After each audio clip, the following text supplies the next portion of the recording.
Hi everyone and welcome to Mind Massage on the 18th of June 2021. And as usual, it's such an awesome conversation with my co-host, Dr. Tom Atkin, who is a regenerative neurologist and functional medicine doctor and does so much more. I like to call him the disruptor of dysbiosis. And today's mind massage is about pattern interrupt. I've interrupted the pattern. I'm in a new space. I was on a Zoom call that was so incredibly, I don't know what to call it. It really it was so nurturing in the way of personal growth and evolution, and I was supposed to be off the call about half an hour ago, and I wasn't. So here I am after yoga, not having showered and not too presentable, but that's okay. This is about pattern interrupt. So we'll jump right in. And it might be said that there's no such thing as after yoga. Once you really know that the contrast is the thing that brings the next, right? Yoga is that being in the ebbing, flowing, and knowing that there will always be something that's not exactly center, right? We tend to call them extremes or periphery or something, but most of life is our extremities. And we're always coming back and flowing and back and flowing. So we're celebrating contrast today. Yes. Nice job shaking up the snow globe. Well, I think it's about time that I did that. Sometimes it's good to just be you, without thinking about, am I presentable? Am I prepared? Am I uh, doing what I should be doing? Because of course there's no should be. There's only being in the moment. I think that's a good question for the listeners. Like, how are we going to pattern interrupt? We discussed this last week, with how do I break out of my pattern, and that was just what we do by ourselves and for ourselves. Um, and this discussion moves into how do we pattern interrupt with regard to interactions.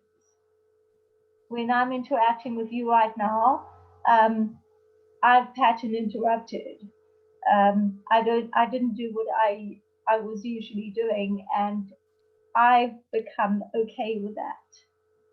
I am as I am, and here I am in this moment. So that's a question. How can you become okay with it? How can you interrupt the pattern when you're interacting with others? Do you have a sense of self to do that, to know that it's not about them, it's about me? And I think that's a really great question, right? Because we're always, Tom, you and I have listened to Abraham Hicks especially, and where they say, well, um, when we want people to behave differently, my life would be better if only you were different. And then it becomes dependent on you and not on me. And I'm always dependent on you for my life being good. And that doesn't make sense. I was just thinking that as we shift our perspective and we turn our own prisms, right? Because it does feel very selfish when we're trying to protect. If there's nothing to protect, and we really are in a place of personal sovereignty, and we say X, produce X. We say X, we take alignment, we take actions that are in alignment with what's important to us, then all of a sudden X gets produced, right? It doesn't have to be a force, force, force. We were all educated into, quote, force and victory paradigms where I must be better than, I must be different than, I must excel over. Things like this, even compared to our previous versions of ourselves. I must be better than my previous self. What if there was no such thing as not being better, right? We're always forward. We were talking about failing and the power of recontextualizing what we might call a loss, right? And that creative edge is the entry point for some empathy, I think. And the best part is I don't know what the heck I'm doing.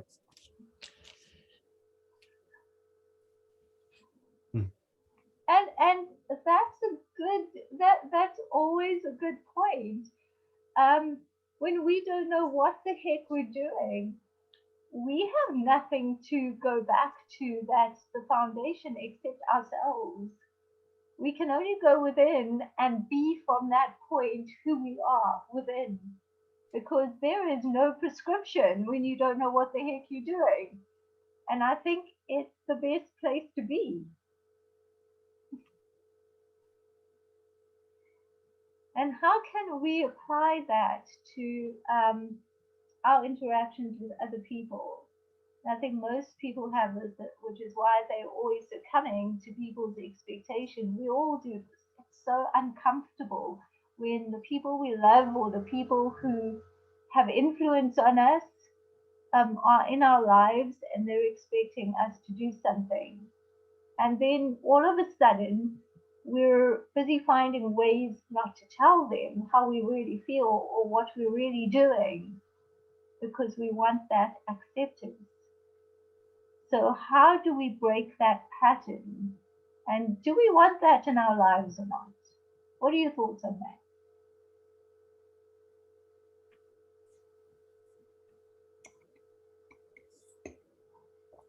Since we were talking about our bipedal walking on the planet yesterday, it's very unlikely, as long as we're living in 3 dimensions and stuck in this thing that is a corporeal reality, it's probably unlikely that we'll ever get to the place where we don't have whatever seems to be the subconscious cognitive things that come along with, right? And for whatever reason, here we are decades into our social learning, growing up in the families that we grow up in, growing up in the schools, growing up in the social media. And for whatever reason, those are essentially flavors of our sculpting, right? And we become regular products of those things. And even after knowing that that's the case, it sometimes can take years of a practice, a meditation practice, or some sort of mindful practice, maybe even personal writing, whatever it is that has, that's your personal version of looking in the mirror, being with self. You know, I happen to feel very good when I have one of these in my hands. It just feels like something close to that permission, that divine permission for me. And I'm often surprised by what comes out. Yeah. And then with the opening idea that we started with, giving ourselves the permission to know this will not be right. This will not be perfect. This will not be right. And little by little, when you know that, then you actually give yourself credit for it being exactly perfect and exactly right. Because there it is. What if there's really no such thing as metaphysically, quote, wrong? You can call it all kinds of things, put labels on it all day long, but the point is, here it is, boom, God created it in the flow of this. And the very act of defying that is something self-disrespectful. If I really did create it and it is meaningful for some reason, which is probably inapparent to me at the moment, then I cheat myself by not fully being there. And that dynamic that you were describing in the opening about looking at somebody else as blame fully takes my feet off the ground underneath me. If my interest is over there saying, well, I feel bad because of that, or I feel good because of that, brings it all right back here. And then all of a sudden we've got yet another little bit of personal growth. Mm-hmm. And that's the personal growth where we can actually say, can I let go? Can I let go of the perception? Can I let go of your perception of me? But can I let go of my perception of me?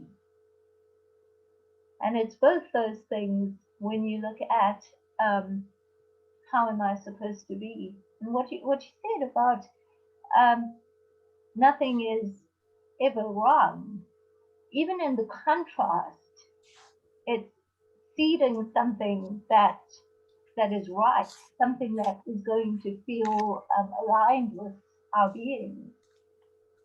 And we just let go of the perception. Um, I think that's what our journey in life is. How can we let go of the perceptions? And what perception is the strongest?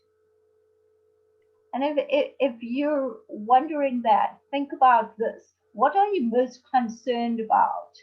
Um, for instance, if a stranger were to come into your home and it was someone you wanted to let into your home, and they were to come spontaneously um, without without you knowing, and you wanted to let them in, what would you be concerned about right then and there? And it may be all of us have some things. It may just be the way you look. Are you presentable? It may be how does my home look? It may even be how are my children behaving? Whatever that is, what are you concerned about? That's the perception, probably, that one wants to let go of. Because it's just a facade. We're all just, how did Ram Dass put it? We're all walking each other home. Like we're just all accompanying ourselves, accompanying each other on this human journey. And that is just how it is. And how we present ourselves, as long as we don't feel misrepresented to our deepest truth, that's all it is.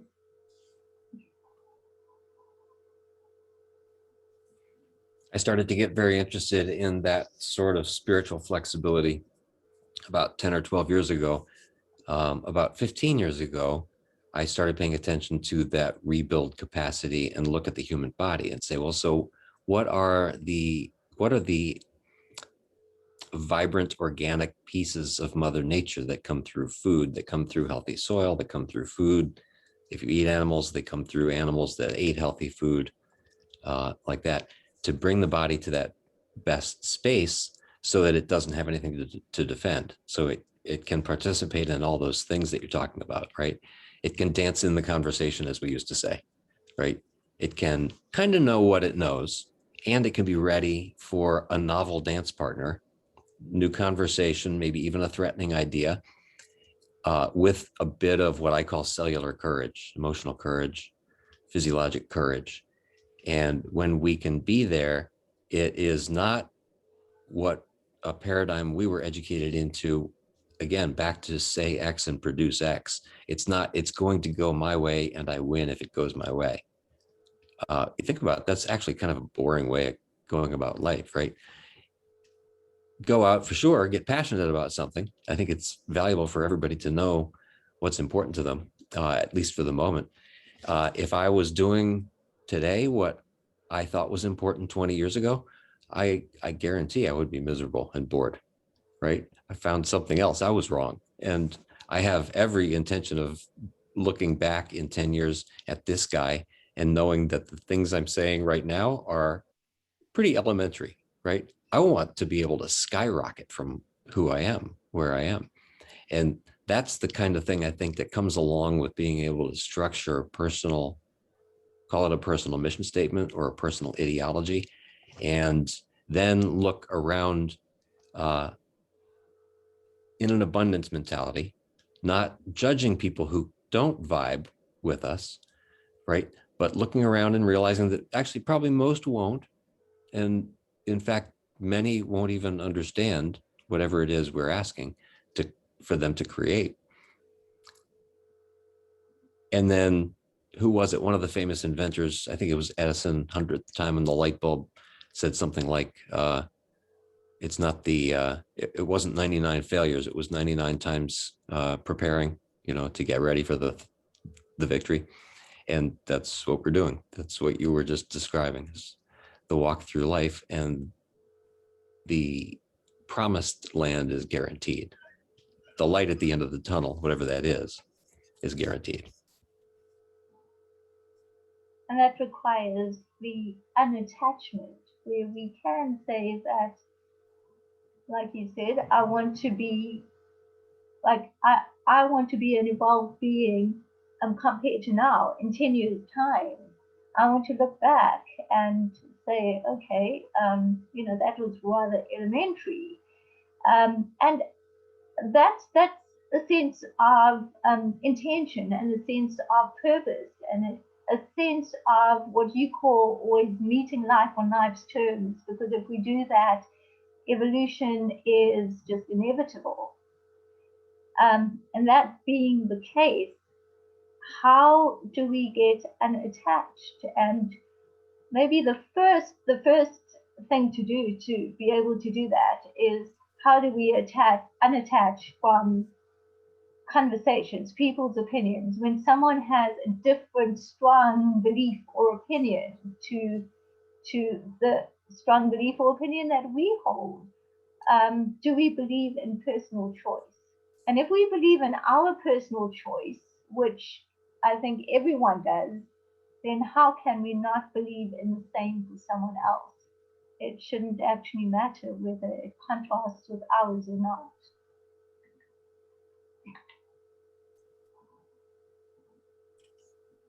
So Tom, how about if we're going into a pattern interrupt, and how do we want to be in alignment with ourselves so we can feel that sense of happiness? And it doesn't matter about who agrees with that, doesn't matter about the conditions. If we're going into that and we want to unattach from other people's opinions and thoughts about us or anything else. You were speaking this morning about a call to action that all of us can do when we look at the people in our lives. So I don't know if you want to elaborate on that, about the 10 to 20 people who are important in our lives. Sure, I think it's an important piece of getting in touch with our own sense of acceptance. Almost all of us have pretty strong opinions. Some of us wouldn't call them strong opinions, right? But we do have an intellectual understanding of who our parents are, who our siblings are, who our families, coworkers are, who our friends are. And the closer we know them, interestingly, the more we know them, probably the more we would tell somebody about them, right? So we're pretty well footed, and we find this sense of, hey, I got it. It's sort of a safety mechanism. And what if we didn't really understand it, right? And so we were talking about an exercise where maybe take the 10 or 20 closest people in your life that you talk to regularly, who are probably, even if they are not vocal, probably the most impactful on who we are and what we think, right? And we were brainstorming about, if you really had a groundbreaking idea, you had a brainstorm you came up with, and a really great idea that was a little bit off the charts, right? And truthfully, most leading edge conversations really are a little bit off the charts. Would you feel comfortable on a scale of 1 to 10? How would you feel with these people, right? So we were suggesting an exercise where make a list of these people, and then the first assessment is, on a scale of 1 to 10, how comfortable are you with them, right? On a scale of 1 to 10, is this somebody who gets the full truth from you, or is this somebody who gets a partial truth? And again, without a moral judgment, it's easy to look at that, and just the very act of it. When I think of putting a score to a friend, it feels to me like I'm doing that out of a morality, right? But it's not a right or wrong thing. It's simply a very profound sense of personal trust in the relationship. And I think it's surprising to most people that we actually find almost none of us really trusts the relationships that we say are our closest relationships. So that's an interesting exercise in and of itself. And there's nothing good or bad about that. Trust isn't a good word, by the way. I don't even mean to say that it's, quote, better to trust somebody than to not trust them, right? But it's very self-effacing. It's very self-empowering all at the same time to get a very good, clear glimpse of what that relationship is. Yeah, and I just find that fascinating. And I know you spoke to a second thing where you said, if you weren't, how did you put it? I wrote it down. You said, okay, if I have something crazy to say without knowing how I'm even going to end the sentence, if it's just in the moment, how comfortable are we saying that out loud? And I say to you that that's one of the things I love about you, because I can say anything like that and I feel comfortable in the moment. Well, I have. But that's something to ask ourselves, like, how would we feel in that moment? You don't know how your sentence is going to end. You start your sentence and you talk to your co-worker or best friend or family members or whoever. Will you be comfy just saying in the moment what you're saying without even thinking about it? And that's such a great question. And Tom, as you said, if you just rate that 1 in 10, it's not giving someone else a rating. It's just, it is what it is. It's, well, what is the situation? And then the whole pattern interrupt from that is, how much of that do we have? So out of the, say, 20 people, if there were 18 people that you didn't feel comfortable with, or got a really low rating, like below 5, then it's just a note that, okay, I'm not actually being able to connect to my deepest truth and interact with this person. Again, no judgment, right? And part of what stops us is the fear of failure, of course. And if we really could get in touch with the first concept, which is there is no failure, as we pointed before, if there's only forward, then the real question is, so why am I afraid? If there's only forward, there's no good or bad to, quote, progress or regress, then why am I in the way of being perfectly comfortable in possibly failing, if there is such a thing, with this person, right? And so sometimes that self-assessment is the freedom. We give ourselves the freedom to say, hey, you know what? I only feel like a 3 talking to my uncle. I really kind of have to toe the line when I'm at Christmas dinner, and I have to pay attention. And as you illustrated in our opening, there is nothing out there. Our discretion and our actions are simply ours, and taking full responsibility for the way we feel about how we have sculpted the smallness. Again, that's not a judgment, but almost all of us has sculpted ourselves small via personal habit, so to fit into his or her understanding of me. Yeah. Sometimes it's sculpting ourselves even bigger than usual, than we should be, again, to fit into his or her understanding of me, right? They expect me to be flamboyant here. They expect me to be brilliant here, and it's, that's a self-disempowering. That's a doing something for them over their dynamic, and bringing back, even just recognizing that is access to personal sovereignty. Just recognizing that's the human condition. There's nothing wrong with it, and it probably won't stop. We're going to continue to give ourselves away, right? If we can see the dynamic, though, we can actually elevate one level up, possibly, to our witness body. And we can see the silly, trivial things we do that we're pretty much addicted to. We're pretty much addicted to the way we eat and the way we think and how we talk to people. And even if we have a very mindful practice to life and a very, what we think is leading edge practice, it's pretty much the same thing we do every day. Yeah. And when you say pretty much the same thing we do every day, and we were discussing that pattern interrupt, that breaking out of the pattern.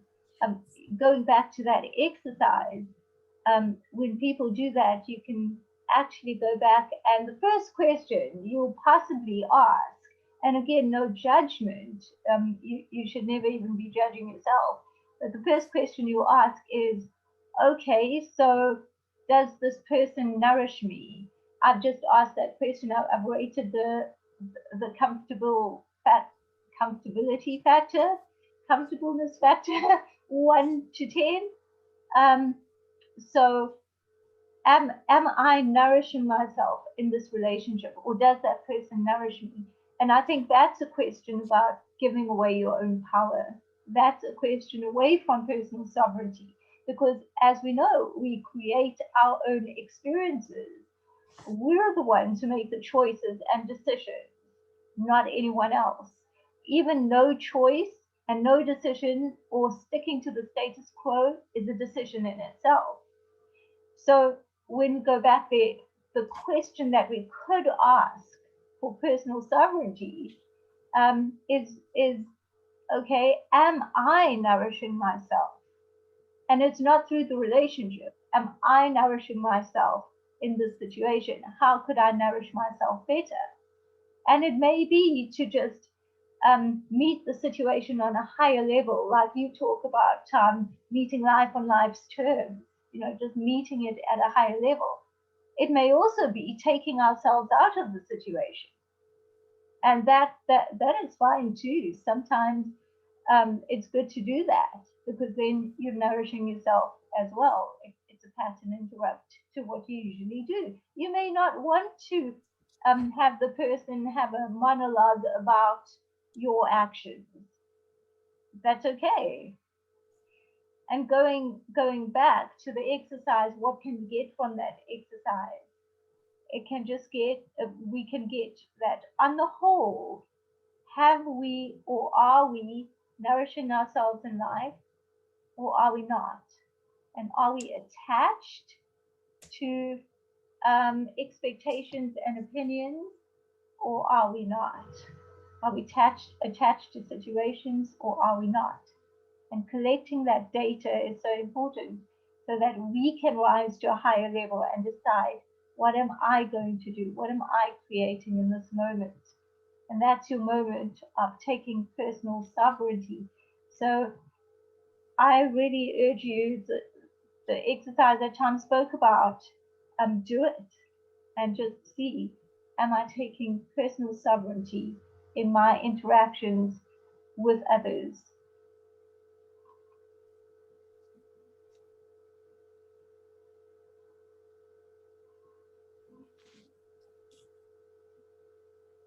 It's a very powerful dynamic. I'm getting a feeling again, another way of saying that, how do we trust the people we're talking to, is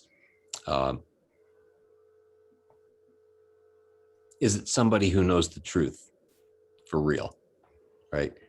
There are people who, and this is not just, a personality is not just one type. We are all each other, and it depends on the day, right? So when I say there are people who, I'm talking about myself on whatever day it happens to be. Luckily, I haven't had lots of days lately where I was so scared that I had to tell my truth and only my truth, and I had to do it dogmatically. And again, I'm not making a judgment against those times when I am, right? Being scared is good information. As you say, it's proper feedback. And when we're in a place where we're not emotionally flexible and we actually have to speak one truth and it's the only thing we can say, and we have to keep saying it and fight about it and take down anybody who looks like they don't agree with it, like that, that's somebody who's probably not going to evolve, right? And if I'm like that one day, I probably didn't learn very much that day. When we look to the power of contrast, that's exactly what we're looking for. And so I say all that as preamble to say another way, when you're making your list of people, another way to assess that is to say, how sure are they of who they are? And this isn't it's not separate from being a successful person. Plenty of people who have very well-defined skill sets and have climbed, you know, and again, we've got climbing metaphors that we're trying to get rid of, right? There is no better or worse to any of this, but they have gotten to a place where they have said X and produced X often, both in a physical world and a spiritual world and a metaphysical spiritual life. And somebody who doesn't know, just as we were pointing to at the early part of the call here, was if it's not somebody who knows they're about to be very different, whether a month from now or 5 years from now or 20 years from now, I'm about to be very different, right? And so all that to say, that's another way to rate the folks in your life. Once you've got your 10 or 20 people who are closest to you, are they very, very, very sure that who they are today is right? Or are they that curiosity that you just spoke of? Are they that exploration? Are they that spiritual space for themselves to be something very different? And in the world of who do I want around me, if I'm going to put myself in a petri dish of people, I probably am very unlikely to change very much if I'm around very self-protecting people, right? That's just one way of going about life. And the truth looks metaphysically like if you've got very solid people, very established people, you're probably also going to be a very established person, right? Again, this is not a how much property do you own conversation or how much quote physical security. I'm talking about emotional and spiritual. Yeah. And people who actually know probably are pretty finished, right? They're probably pretty finished with their spiritual development. And then we can give ourselves permission to look at that and say, okay, maybe this isn't exactly the right place for me, right? To be in this conversation.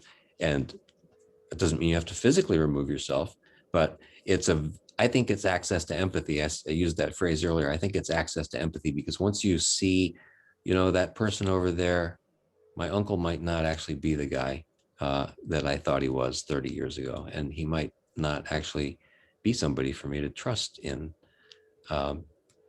And you can fully respect who he is and also decide I'm not going to invest myself there because that would be a fragile investment. Let's put it that way. Yeah. I'm going to honor myself and put myself in a place where I have a petri dish of curious exploration, metaphysicians, people who really are interested in evolving as well. And then all of a sudden I can surprise myself with the end of my sentence.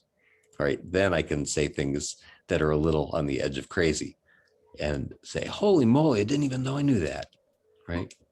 Yes. That's what you provide me, is a sense of safety where we can explore things like this and find spaces that we didn't even know we had faith in, we had hope for, right? But we don't have experience for. There's no proof yet.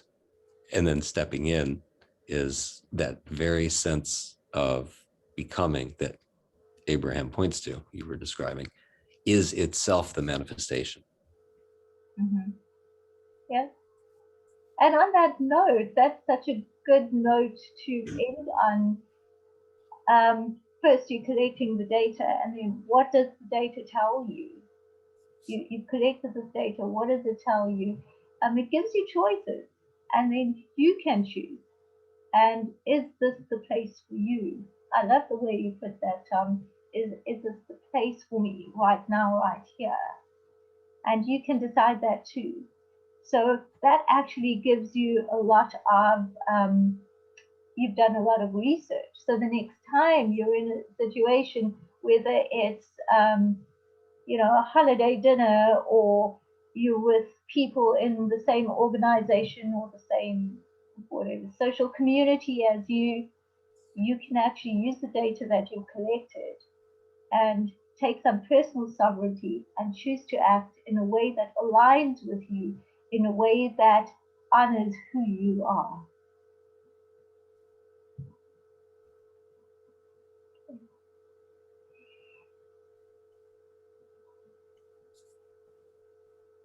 And have a wonderful weekend, everyone. Enjoy your data collecting because it should be enjoyable. There is no judgment that should accompany it. It's just a wonderful space to know that you can be in the face of collecting that data. And may you create many, many moments of living in your deepest truth and your greatest sense of self-worth. And as usual, it's such an honor to be in this space with you, Tom, and to be able to co-host with you and have this conversation. And I know I'm in the right space. Amen. Beautiful. Thank you. You as well. And we can consider that there's actually no such thing as not collecting data. There's no such thing. We're always going forward. Are we creating novel leading edge data, or are we creating yesterday's data? That's a choice. Yeah. Have a great day. Thanks.